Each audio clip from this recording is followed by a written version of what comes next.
اعوذ باللہ من الشیطان الرجیم بسم اللہ الرحمن الرحیم الحمدللہ رب العالمین الرحمن الرحیم مالک یوم الدین ایاک نعبد و ایاک نستعین اہدنا الصراط المستقیم صراط الذین انعمت علیہم غیر المغضوب علیہم ولا الضالین آمین رب اشرح لی صدری ویسر لی امری واحلل عقدۃ من لسانی یفقہوا قولی۔ میں آج آپ سے بردرز اینڈ سسٹر سورہ الشورى کی ایک آیت شیئر کروں گا۔ That's the verse number 12۔ لَهُ مَقَالِيدُ السَّمَاوَاتِ وَالْأَرْضِ يَبْسُطُ الرِّزْقَ لِمَن يَشَاءُ وَيَقْدِرُ إِنَّهُ بِكُلِّ شَيْءٍ عَلِيمٌ۔ اللہ ہی کے لیے ہے آسمانوں اور زمین کی کنجیاں، روزی وسیع کر دیتا ہے، رزق وسیع کر دیتا ہے جس کے لیے چاہے، اور رزق تنگ کر دیتا ہے جس کے لیے چاہے۔ بے شک وہ سب کچھ جانتا ہے۔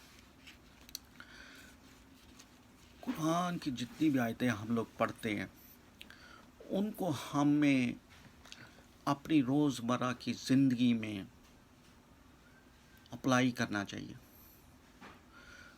تب ہم جو ہے اسے صحیح طرح سمجھ سکتے ہیں۔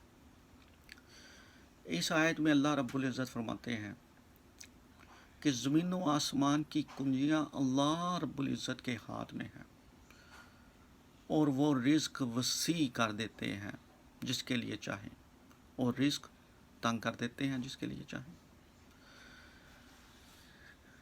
ہم اس کے دونوں پرسپیکٹو دیکھیں گے۔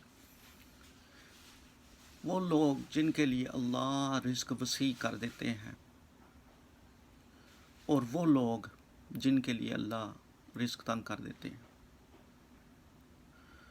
کیونکہ اللہ ہی کے ہاتھ میں ہر چیز کا اختیار ہے۔ جن لوگوں کا اللہ رزق وسیع کر دیتے ہیں وہ یہ خیال نہ کریں کہ ان کے لیے بھلائی کا ارادہ کیا گیا، اور جن لوگوں کے لیے اللہ رزق تنگ کر دیتے ہیں وہ یہ خیال نہ کریں کہ اللہ نے ان کا برا چاہا، اللہ نے ان کو عطا نہیں کیا، کیونکہ ہر بات کے پیچھے حکمت تو اللہ رب العزت ہی جانتے ہیں۔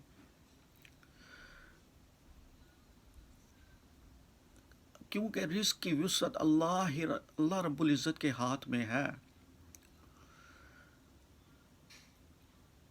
ہمیں یہ کہنا چاہیے جب بھی ہم اللہ رب العزت کے سامنے کھڑے ہوں، دعا کریں، یا اللہ نفع والا رزق عطا فرما۔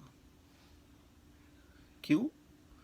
اللہ رزق تو دیتے ہیں، دنیا کا رزق تو ختم ہو جانے والا ہے، دنیا کی زندگی ختم ہو جانے والی ہے، دنیا کی زندگی چند روزہ ہے، اور آخرت کی زندگی ہمیشہ رہنے والی ہے۔ نفع والا رزق جو ہوگا اس سے یہ فائدہ ہوگا کہ ہم دنیا میں بھی اس سے اللہ کے فضل سے فائدہ حاصل کریں گے، اور اس رزق سے ہم اللہ رب العزت کی راہ میں بھی خرچ کریں گے، جس سے ہمارے آخرت کا فائدہ ہوگا۔ ایک جگہ اللہ رب العزت فرماتے ہیں اللہ کے پاس ہی دنیا اور آخرت ہے۔ جو دنیا کی کھیتی کا طالب ہوتا ہے اللہ اسے دنیا دیتے ہیں، اور جو آخرت کی کھیتی کا طالب ہوتا ہے اللہ اسے آخرت کی کھیتی میں اضافہ فرماتے ہیں۔ اب تو یہ شخص ہوگا جس کو اللہ نے رزق میں وسعت دی ہے، کیونکہ اللہ ہی کے ہاتھ میں اختیار ہے۔ وہ رزق جو اللہ رب العزت نے عطا کیا ہے وہ اپنے پر بھی، اپنی اولاد پر بھی، عشیرت و اقارب پر بھی خرچ کرے، اور اللہ رب العزت کے لیے غریبوں مسکینوں میں بھی خرچ کرے، اور آخرت میں اچھے صلے کا طلبگار ہو۔ اگر جو رزق اللہ رب العزت نے، جس رزق میں اللہ رب العزت نے اسے وسعت دی ہے، اس نے جمع کر کر کے رکھا اور غریب کو مسکین کو مانگنے پر نہ دیا، رشتہ دار کی مدد کرنے کے لیے نہ دیا جب غریبوں کو،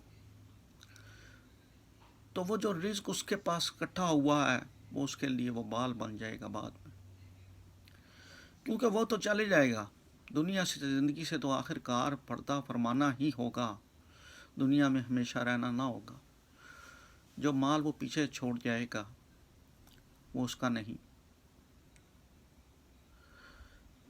ایک دوسری طرف دوسرا شخص ہے جس کو اللہ رب العزت نے مال میں تنگی عطا کی ہے، کیونکہ اس کے پاس مال تو ہے ہی نہیں، تو جب مال نہیں ہوگا تو اللہ رب العزت کی طرف رجوع کر لے گا، تو اللہ نے اس کے لیے بھلائی کا ارادہ کیا اس طرح کہ اسے مال نہیں دیا پر اپنی طرف رجوع کرنے میں اسے فوقیت دے دی، اور جس کو اللہ اپنی طرف رجوع کرنے میں فوقیت دے دی، اللہ رب العزت نے اس کے لیے اس شخص سے زیادہ اچھا کیا ہے جسے اللہ نے مال تو کثرت سے دیا لیکن اپنی طرف رجوع کرنے کے لیے دل نہ دیا۔ لہٰذا برادر اینڈ سسٹر، ہمیں قرآن شریف پڑھنا چاہیے، اس کو سمجھنا چاہیے، اس کی آیتوں کو اپنی روزمرہ کی زندگی میں اپلائی کرنا چاہیے،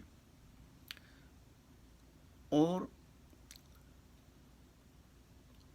ہر چیز کا اختیار تو اللہ رب العزت کے ہاتھ میں ہے، لہٰذا اپنے رب کو کثرت سے یاد کیا کرو، کثرت سے اللہ رب العزت کی بڑائی بیان کیا کرو، یہ امید کرتے ہوئے کہ کامیابی حاصل کرو۔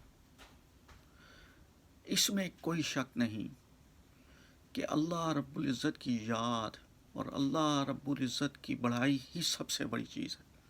اللہ رب العزت کا ذکر کرنا، اللہ رب العزت کی طرف رجوع کرنا ہی سب سے بڑی چیز ہے، اور قرآن ہمیں وہ راستہ دکھاتا ہے جو ہمیں سیدھا اپنے رب کے پاس لے جانے والا ہے۔ میں دعا گو ہوں کہ اللہ ہمیں دنیا میں حلال اور پاکیزہ رزق عطا فرمائے جو ہمارے لیے نفع بخش ہو۔ وآخر دعوانا ان الحمد للہ رب العالمین۔